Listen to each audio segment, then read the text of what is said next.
Hi everyone, Michael Anfield here. Thank you for joining me. And I had this thought in my mind that I just had to get on camera and share with you guys. Maybe it will open up people just a little bit. Now, I noticed in Toronto, maybe it happens elsewhere, that the animal rights movement in a way is strong, but it's some parts of it are falling apart. It's because of two or more friends that I have and how affected they've become since the incident happened. It's going to be hard actually to explain this situation, but I'm going to try to. I've written about this in several different places, in a few of my articles, and also the article Unconditional Love recently on World Peace Writers. Basically, there might be a situation where a friend or friend to a friend, they have arguments, or they don't see eye to eye, or one says something bad, or one says something that they regret, or whatever the case may be. The other one is furious with one of them, and that one is furious with the other one as well. So they argue back and forth to each other. One says, I hate you, one says, whatever, and they don't want to talk to each other. I've seen that common, actually, in a few cases in the animal rights, vegan movement. And whatever the two parties don't see eye to eye or have an argument over, I want to give you my experience and how I deal with situations like these. I get along with almost every single person that I meet out there. Of course, the non-vegans that I just talk to a few seconds or a few minutes on the street while doing outreach, that's a little different story.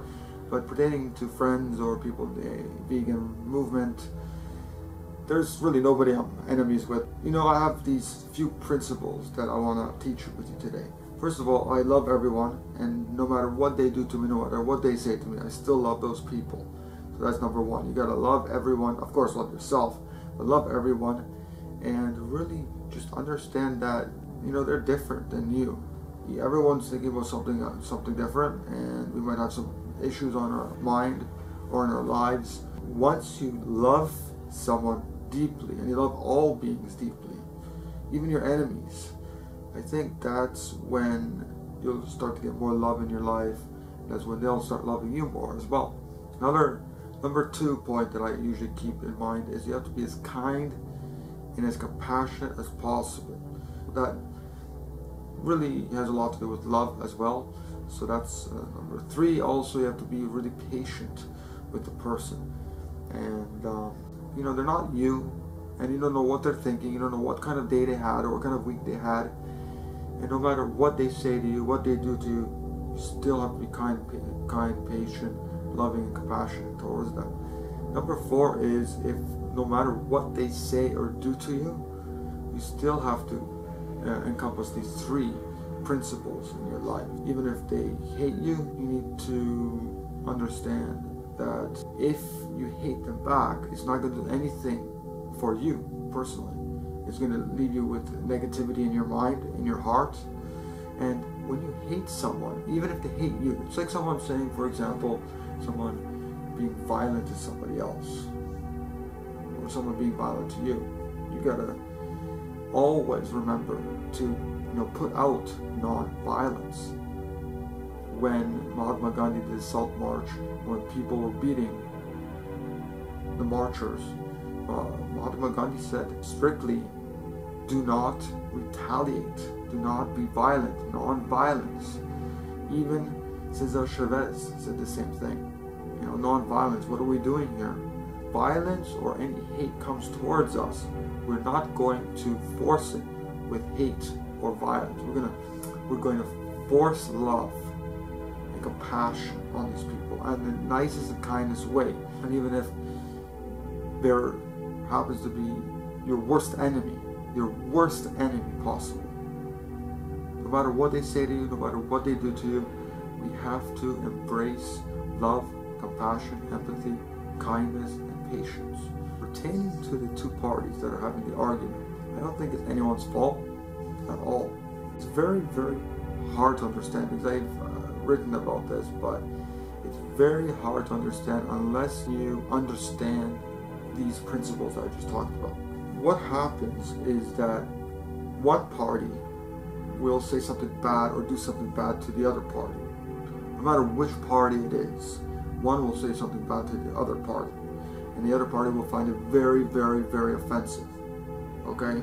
And that person, the other party, will usually, because this party is being so mean and disgusting and vile, that this party wants to do the same thing. Because when a hate remark or violence, the other party just wants to do the same thing to the other party or the other friend, or whoever it is. And in my case, if I was the other person, what I do in my personal life is I just spread love, as much love to that person as possible. I mean, of course, I give that person a suggestion or just tell that person my opinion. And you know what I usually do? If that person really offended me, I'll just say, you know, I really love you so much. I love the way you're doing things. I love the way you're organizing these events. Or I love your activism. We've been long-time friends for many years. And I just, you know, I really didn't, you know, like what you said before to me. And I want to continue being friends with you. I have nothing against you at all. I just find that what you said wasn't appropriate, and I hope we can continue being friends. And send that person as much love and as much caring and as much compassion as possible. And even if that person still gives you negativity, you still send that person love. That's the thing. I think it has to do with understanding ourselves. These two people are essentially, no one's in fault. We're just reacting to the situation. And I think when we react like this to a situation, that tends to get us in trouble. When we react like this in a situation, even if the person, let's say somebody punches you, and you react right away by punching the other person, because that's really, in a way, that's what most people would do. Okay? Or if somebody verbally abuses you, saying, "Oh, fuck you, asshole," or whatever, you might say the same thing, or you might just tend to back off. I tend to either back off or just not tend to talk to the person until later in the day. I would send the person a message, a nice, really nice message. Let's say, for example, I had a really good friend that said something to me that I didn't like at all. I would send that person as much love as possible. It happened to me a few times, and I mean, I did stupid things in the past. You know, I've regretted it. People have done, you know, stupid things in the past, and I forgive them. I really forgive them, because I know that it's just stressful being an animal rights activist, a vegan advocate, and really in this society that we are in today, and all this violence and the suffering going on all around us, and us trying to do events and organize and be activists. It's just really hard in today's society to be, you know, to have a normal mind. I think it really has to do with our society, the way we're living in today's society, because we're vegans and we understand what's going on, you know, all the violence, all the suffering that we're causing. And then we see all the suffering and we see all the violence. How can that not affect us? But if we try to, I believe, try to be as positive and as loving and as caring as possible, I think that is a real testimonial to who we truly are as human beings individually. And if we are shaken up or taken by somebody, like even a good friend that says something to us that we don't like, or that whatever affects us, you know, like, I don't hate anyone, I love everyone. You know, the thing is, I think what the problem is, and I've talked to a lot of people about this, is that everyone has different opinions. You know, how to go by getting to that Garden of Eden, getting to that vegan paradise. And I think what we need to ultimately do is forget our differences and really try to focus on vegan education, educating people on veganism, on food aspect of this whole issue. You know, 97 to 98% of all animals killed worldwide are killed for food. I used to believe so much in abolition, you know, like not using animals at all. And then I also, at one point, I'm like, well, it's not really doing, you know, and I even thought about this too, it's not really doing me good if I'm bashing people that are trying to do good for animals, but are still kind of wanting to get people to use them or get bigger cages for these animals or whatever. And I thought, it's not really doing me any good trying to bash them or trying to bash these organizations, because they do somewhat good work. I don't know if it's really not, if it's good work or not, you know, getting animals bigger cages or free range or humane or whatever. I mean, of course I'm not advocating these things, because I know that I definitely don't want to support these kinds of practices. I'm definitely more towards the abolitionist side. But when it comes down to it, people want to see the abolition of animals, slavery. They want to see it all just, you know, just vanish. They want to see a vegan paradise. Everyone does on this planet. Even non-vegans want to see this day. But the thing is, that I always tell myself, is that no matter what people do, if they're doing some good things in their lives and in the animals' lives and humans' lives and the lives of Mother Earth, you know, I think that's still pretty good.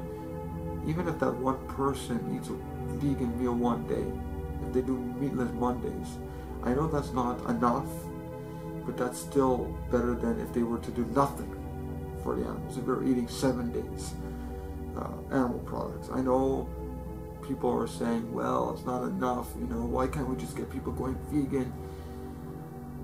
And I think that's where it tends to break apart the vegan family, the vegan movement. And that's what the meat industry, the dairy and egg industry, and the whole animal exploitive industry wants us. They want us to break apart and spread to all these little segments. What we ultimately must do is really look into our hearts, use our own intuition in situations, and not right away react to situations. The whole thing that we need to understand is that no one in the vegan community, actually no one on this planet we're not against anyone. We're here to share a message of kindness and compassion. Everyone has kindness and compassion inside of themselves. Everyone does. But the problem is that kindness and compassion is hidden, suppressed inside of us for years and decades since we were little kids. You know, because we're born compassionate, we're born loving and compassionate, but we're taught something else, and after years and decades of learning and conditioning, you know, we just believe that it's normal, natural, necessary to be consuming animal products. And you know, I think we just have to use our own intuition, be more loving and kind to every single person, even our enemies. If anybody has any suggestions or tips or anything that you can give, it would be nice to get other people's opinions and suggestions. They're just reacting to a situation just like that. They're not giving it some thought. They're not putting their love into the situation. They're not putting their empathy in there. You know, if you see love in every single person, in every single being, every animal, everyone on this planet, and you forgive people time and time again, because I've made hundreds of mistakes in my day, you know, I've abused animals indirectly and directly as well, and I try to do my best. We all do. Today, it's a day where we can improve. Today is a day where we can be more loving and more kind and more compassionate. You know, I'm just gonna probably just end this video right now and let you ponder what I just said, and really just start not just reacting, but looking into your hearts. Take care, guys. Love you all. And I really love all the vegans and just everyone out there doing their part. Even if you're not vegan and you're opening your eyes to the issue, you know, I love you guys, and I bless you, and I thank you for all the work that you're doing. And this goes out to every single being on this planet that's really trying to do their part in awakening. And that's what it really is awakening love and compassion back into our hearts, or awakening the love and compassion that's instilled in us, that's hidden in us. Bye for now.